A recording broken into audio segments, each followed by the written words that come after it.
Today we are going to understand a beautiful and emotional poem called When Great Trees Fall, written by Maya Angelou. Before we begin, let me tell you an interesting fact. This poem was written in 1987 after the death of Maya Angelou's close friend James Baldwin. He was a famous writer and a civil rights activist. But this poem is not only about James Baldwin. It is about every great person whose life inspires others. Now, let's begin the poem. When great trees fall, rocks on distant hills shudder.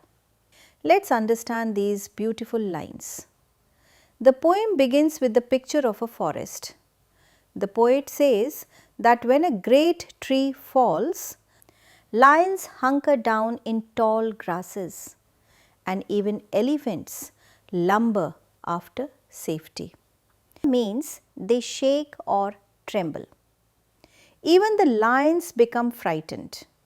They hunker down, which means they bend low and hide in the tall grass.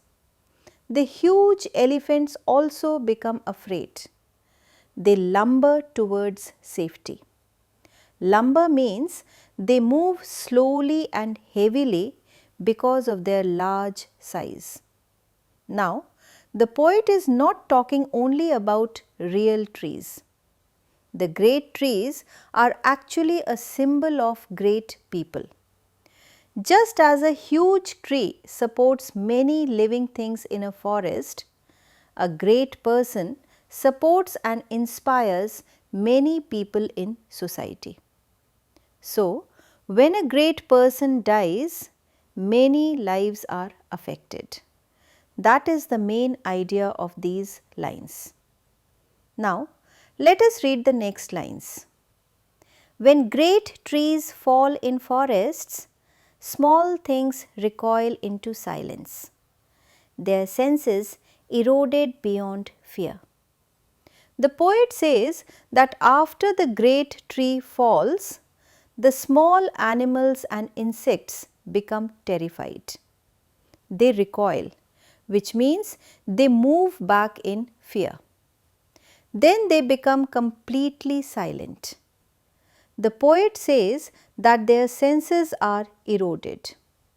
Here, eroded means they become weak and stop working properly because of extreme fear. The animals are so frightened that they cannot even think or react normally. Again, this is a symbol. The small animals represent ordinary people. When a great person dies, people become shocked and silent. They do not know what to say or what to do because the loss is so painful.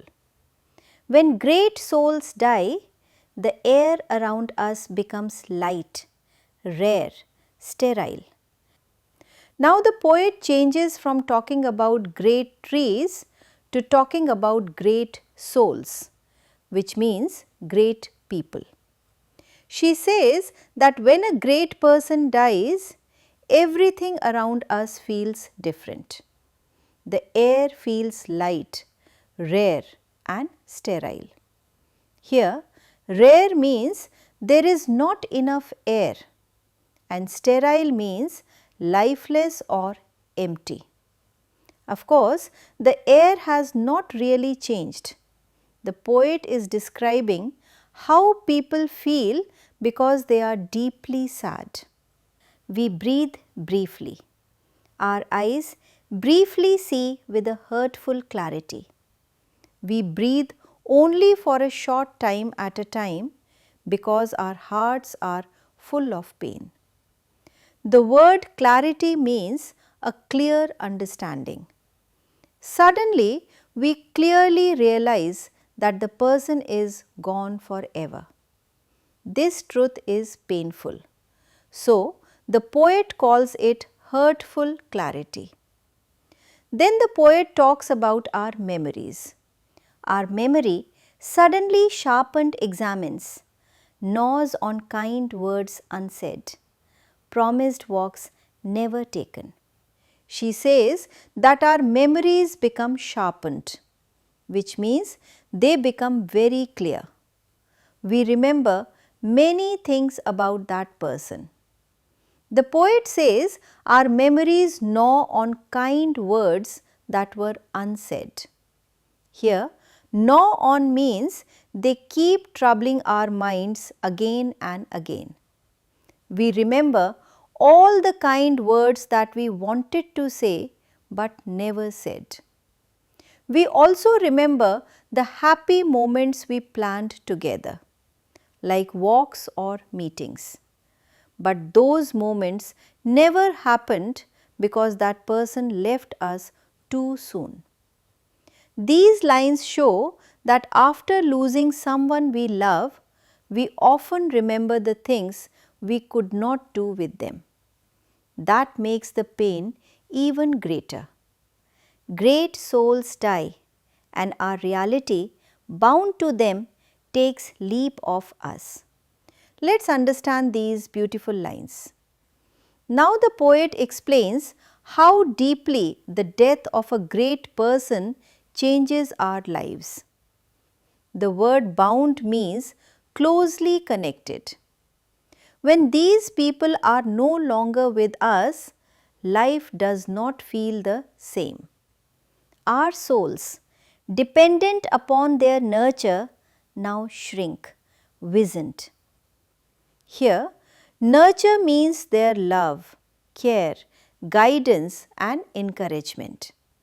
Without that love and support, our souls seem to shrink, which means they become weak. The poet uses the word wizened, which means weak, dry and lifeless. Our minds, formed and informed by their radiance, fall away. The word radiance does not mean only physical brightness. Here, it means their wisdom, kindness, goodness and inspiring qualities. Without those qualities around us, our minds also lose strength. We are not so much maddened as reduced to the unutterable ignorance of dark, cold caves. Finally, the poet says something very powerful. She says, "We are not simply maddened or driven crazy by their death. Our pain is much deeper. It feels as if we have been pushed into dark, cold caves. These caves are not real caves. They are a symbol of loneliness, sadness, hopelessness and confusion."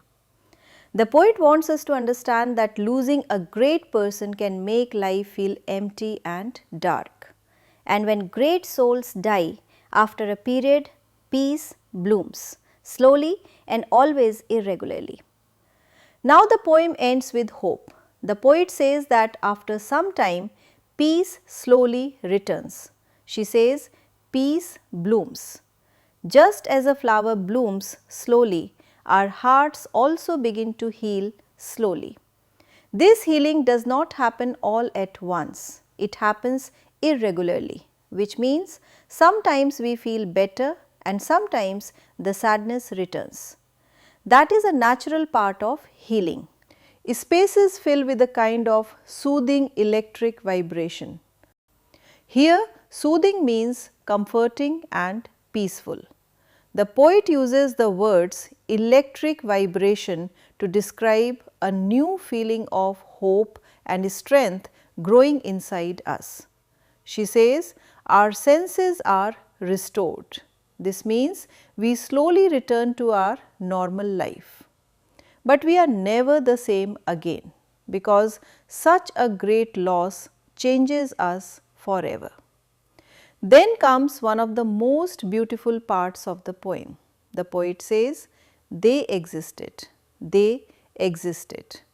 She repeats these words to remind us that these great people really lived among us. They showed us kindness, they gave us hope, they inspired us through their lives. We can be and be better. for they existed. This is the message of the entire poem. The poet tells us that if great people could live such meaningful lives, then we can also try to become better human beings.